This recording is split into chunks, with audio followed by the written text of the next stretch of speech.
Yo, j'espère que tu vas bien. Aujourd'hui, on va parler d'un facteur qui limite beaucoup d'athlètes, les blessures. Attention disclaimer, je ne suis ni médecin, ni ostéo, ni kiné, simplement un athlète qui vient de partager sa propre expérience, ainsi que l'expérience de dizaines d'autres athlètes. Et je suis ici pour te donner des pistes d'amélioration et aucunement pour te diagnostiquer. Si tu ressens le besoin d'aller voir un professionnel, je te recommande grandement de le faire. Maintenant que c'est dit, on peut commencer.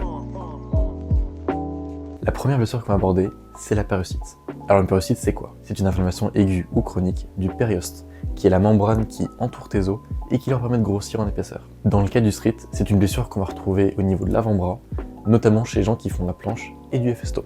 En effet, lors d'un surcroît d'effort, les tendons provoquent une tension et une traction trop élevée sur le périoste, générant donc une surcharge mécanique et par conséquent l'inflammation du périoste. Dites-vous que c'est vraiment la blessure quand on parle de blessure de planche. Donc voici comment tu peux la traiter. Je te coupe 10 secondes dans la vidéo pour te dire que si en ce moment tu n'arrives pas à t'entraîner, que tu as du mal à programmer ta semaine, ou même qu'il y a des figures que tu n'arrives pas à atteindre, je peux te proposer un service complet de coaching en ligne. Je t'accompagne pendant au moins un mois, avec évidemment un programme à l'appui, adapté à tes besoins et toute l'aide qui s'ensuit. Si tu es intéressé, n'hésite pas à venir m'envoyer un DM sur Insta pour qu'on puisse en discuter. De plus, si tu as envie de voir un petit peu des retours sur les gens qui ont pris mon coaching, j'ai mis en story à la une toutes les reviews qu'ils ont pu me faire. Déjà, il faut que tu t'enlèves de la tête que c'est avec le repos complet que tu pourras guérir. Si tu fais ça, l'inflammation va certes partir, mais dès que tu vas reprendre, elle reviendra instantanément parce que la zone concernée sera toujours aussi faible et ne pourra pas supporter ton entraînement. Concrètement, la manière pour la traiter est de renforcer cette zone avec des exercices alternatifs, tout en diminuant l'intensité de ton entraînement. Ainsi, tu auras le temps de consolider la zone et donc de ne plus avoir de surcharge trop grande sur le périoste. Je te mets à l'écran un exo de renfo très efficace et je te conseille de faire ça 2 à 3 fois par jour, tous les jours.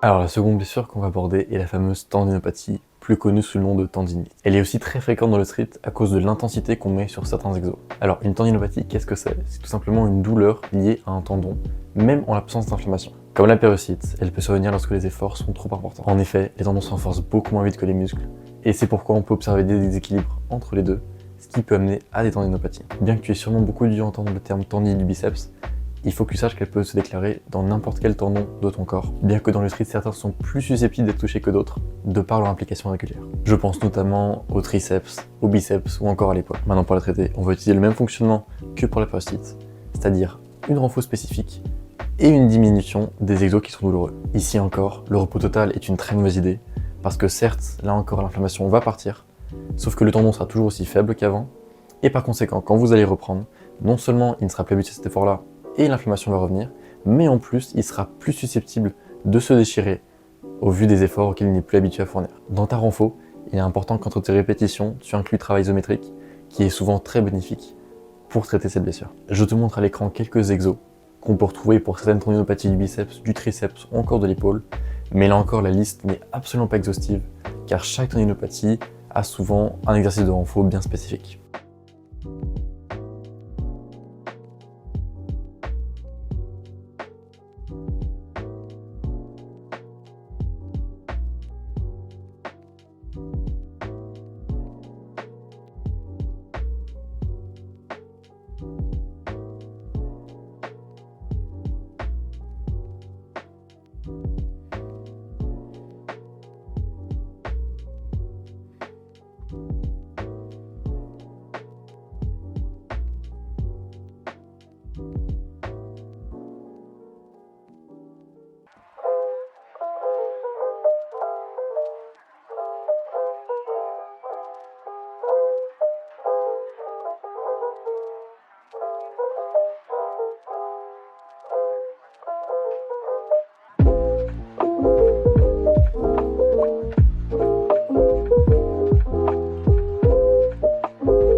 Concernant la charge, veille à en choisir une qui ne te fait pas dépasser les 2 à 3 sur 10 de douleur, auquel cas tu risques d'endommager encore plus le tendon.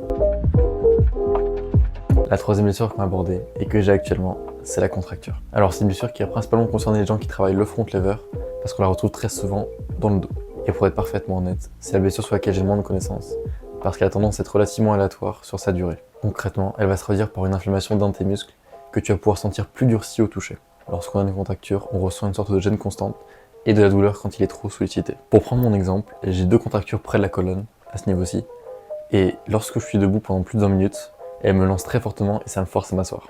Pour ce qui est du traitement, l'objectif va être de venir stimuler la zone de manière locale pour essayer de détendre le muscle. Et cela va passer par des exercices d'étirement et de contraction active. Je te mets à l'écran quelques exercices plutôt efficaces selon la zone où est la contracture.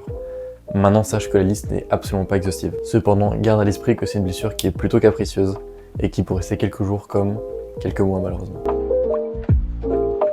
On arrive maintenant à la 4e et dernière blessure, qui est un petit peu particulière parce qu'elle va en regrouper plusieurs et qui va toucher donc aux douleurs de la main et du poignet. Alors je ne donne exprès pas de nom en particulier parce qu'il y a énormément de facteurs qui peuvent provoquer des douleurs dans ces zones-là. Je vais simplement prendre les cas que l'on retrouve le plus communément en street et essayer de t'aiguiller sur la manière dont tu peux agir dessus. Et on va tout d'abord commencer par le poignet. Quand tu as des douleurs au poignet, que ce soit sur des pompes, de la planche ou du handstand, c'est souvent dû à un manque de mobilité. Et les poignets font partie de ces articulations qui sont le plus sollicitées d'un point de vue mobilité. C'est donc très important que tu la travailles au maximum avec des étirements actifs. Car la mobilité, et je ferai peut-être une vidéo dessus, est tout aussi énergivore qu'une séance de force. Je te mets à l'écran quelques exos qui sont relativement utiles pour augmenter sa mobilité de poignet. Maintenant, comme toute articulation, si elle est trop sollicitée et que les muscles et tendons autour n'ont pas encore eu le temps de suffisamment se renforcer, elle te fera forcément mal. Donc comme pour les blessures précédentes, il va falloir faire de la renfo spécifique.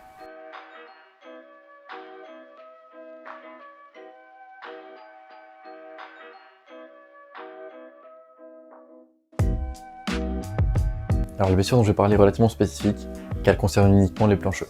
Alors il se peut que lors de votre progression en planche, vous commencez à avoir mal au pouce et à toute la base du pouce. Alors il est probable que vous ressentiez la douleur quand vous commencez à faire une ligne planche ou même tout simplement une tuck planche. Et là encore, c'est le même procédé de guérison, il va falloir faire de la renfo spécifique. Et j'ai personnellement eu cette blessure là, et par conséquent, je vous montre l'exo qui m'a permis de la guérir.